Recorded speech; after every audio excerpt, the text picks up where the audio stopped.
अधर्म सापेक्ष है और अधर्म सापेक्ष देश भारत हो नहीं सकता। ये धर्म प्राण जनता है, इसके रग रग में धर्म निवास करता है। 2-3 घटनाएं अभी इस बीच में बड़ी हृदय को पीड़ा देने वाली हुई। अभी एक अकल के दिवालिये नेता ने तमिलनाडु के कहा कि सनातन धर्म को कोरोना की तरह नष्ट हो जाना चाहिए। भैया, तेरे अगर अकल का दिवाला निकल गया है तो उसके लिए हम क्या कर सकते हैं?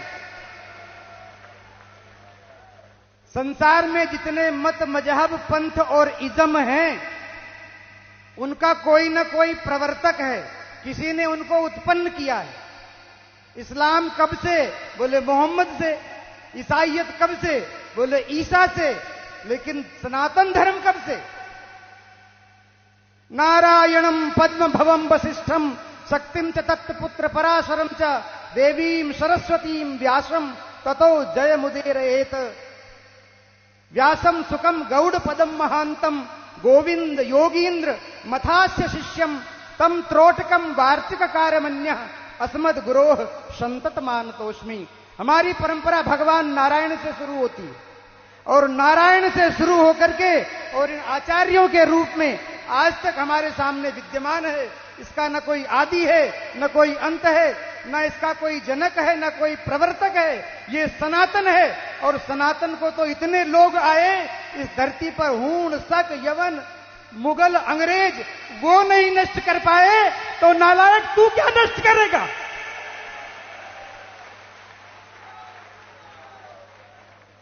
हमारे देश के संविधान में इमरजेंसी काल में जब सारे विपक्ष के नेता जेल में बैठे थे, उस समय आधी रात को 12 बजे तुमने संविधान के प्रियम्बल में धर्मनिरपेक्ष शब्द जोड़ दिया और इस देश को अधर्म सापेक्ष बना दिया। तुम्हारे बाप का ये देश है। हमारे पूर्वजों ने इस संविधान को इसलिए स्वीकार नहीं किया था कि देश के 75 साल बाद भी हिंदू अपने अधिकारों के लिए संघर्ष करें। हमारे देवस्थान सुरक्षित नहीं, हमारी पूजा पद्धतियां सुरक्षित नहीं, हमारे जीवन के मूल मानबिंदु सुरक्षित नहीं। अगर आवश्यकता हो तो ऐसे संविधान को आमूल चूल परिवर्तन करके उसको बदलना चाहिए। और ये मैं किसी आवेश में नहीं कह रहा हूं, ये मैं किसी आवेश में नहीं कह रहा हूं। मैं अकेला यहां नहीं खड़ा हूं, मेरे पीछे देवताओं की शक्ति है, पितरों की शक्ति है, यक्षों, किन्नरों, गंधर्वों की शक्ति है और हमारे ऋषि मुनियों की शक्ति है। उनकी शक्ति के आधार पर मैं कह रहा हूं, हिंदू अब बहुत समय तक अत्याचार सहन करने वाला नहीं है। अपने अधिकारों के लिए भैया मिमियाना बंद करो और दिनकर के पदों के साथ स्वर में स्वर मिला करके कि विकराल काल मुंह खोलेगा, फणसेश नाग का डोलेगा, याचना नहीं अब रण होगा और संग्राम महाभीषण होगा।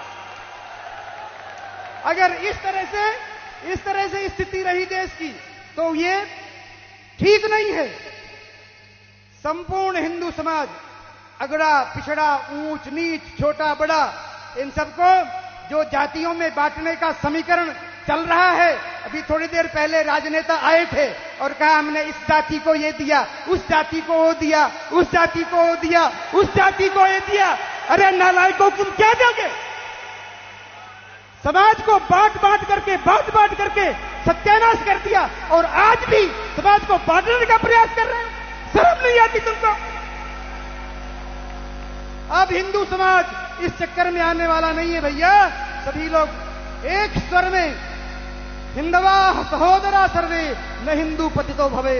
हिंदू एकमात्र भारत माता की संतान है और वो न कोई ऊंचा है न कोई नीचा है।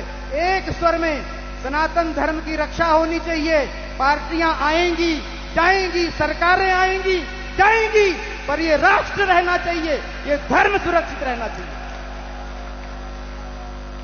श्री एकलिंगनाथ की, धर्म की, अधर्म का, प्राणियों में विश्व का गौ माता की, भारत माता की। प्रत्येक हिंदू सैनिक हो, प्रत्येक हिंदू सैनिक हो, प्रत्येक हिंदू सनातनी हो, तब इस राष्ट्र की रक्षा होगी। हर हर महादेव। भारत माता की, भारत माता की।